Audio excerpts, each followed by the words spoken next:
আল্লাহ ছাড়া কেউ মনের কথা জানেন, এটা শিরক। আল্লাহ ছাড়া কেউ গায়েব জানেন, শিরক। দূর থেকে আল্লাহ ছাড়া কাউকে ডাক দেওয়া শিরক। আল্লাহ ছাড়া কারোর উপরে তাওয়াক্কুল করা শিরক। আল্লাহ ছাড়া কারোর কাছে সাহায্য চাওয়া শিরক। আল্লাহ ছাড়া কারোর নামে মানত করা শিরক। এইরকম অগণিত শিরক আমাদের সমাজে রয়েছে।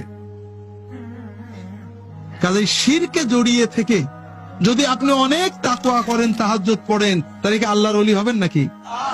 হবেন না, শয়তানের ওলি হয়ে যাবেন। ওই রকম ইবাদত বন্দেগী তো আবু জেহেলও করত। আরবের কাফেররা আল্লাহকে এক মানত, একমাত্র রব্বুল আলামিন সর্বশক্তিমান মানত।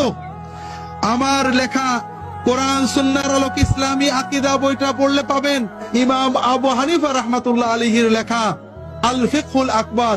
ফিকহুল আকবার মানে মনে করেন না ফিকর মাসলা, সম্পূর্ণ আকীদা তাওহীদের বই।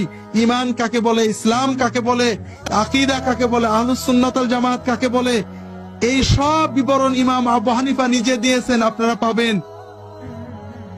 ইমাম আবু হানিফা রাহমাতুল্লাহ আলাইহি উল্লেখ করেছেন, আল্লাহকে এক মানলেই মুমিন হওয়া যায় না। আরবের কাফেররা মানতো আল্লাহ ছাড়া কারোর ইবাদত করব না, আল্লাহর কোনো শরীক নেই, এই বিশ্বাস দ্বারা মুমিন হওয়া যায়। কাজেই শিরিক মুক্ত ঈমান লাগবে। আবু জেহেল আল্লাহর ইবাদত করতো, আল্লাহ মানতো, কিন্তু শিরিক করে ফেলতো। ঈমানের দ্বিতীয় অংশ কি?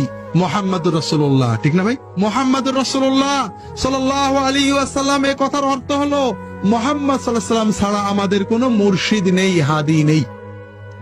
আমাদের একমাত্র মাহবুদ কে? আর একমাত্র মুর্শিদ কে? রাসূলুল্লাহ সাল্লাল্লাহু আলাইহি ওয়াসাল্লাম। ইবাদত একমাত্র কার জন্য হবে? নামাজ দিয়ে কাকে খুশি করব? রোজা দিয়ে কাকে খুশি করব? মানত দিয়ে কাকে খুশি করব? ফরজ দিয়ে কাকে খুশি করব? সুন্নাত দিয়ে কাকে খুশি করব? নফল দিয়ে কাকে খুশি করব? আল্লাহকে। আর ইবাদতটা হবে একমাত্র কার তরিকায়? রাসূল সাল্লাল্লাহু আলাইহি ওয়াসাল্লামের তরিকায়। সব কিছু হবে একমাত্র রাসূল সাল্লাল্লাহু আলাইহি ওয়াসাল্লামের তরিকায়। যদি অন্য কোন লোকের তরিকাকে আমরা প্রাধান্য দিই, তাহলে নবুয়তে শিরক হয়ে যাবে।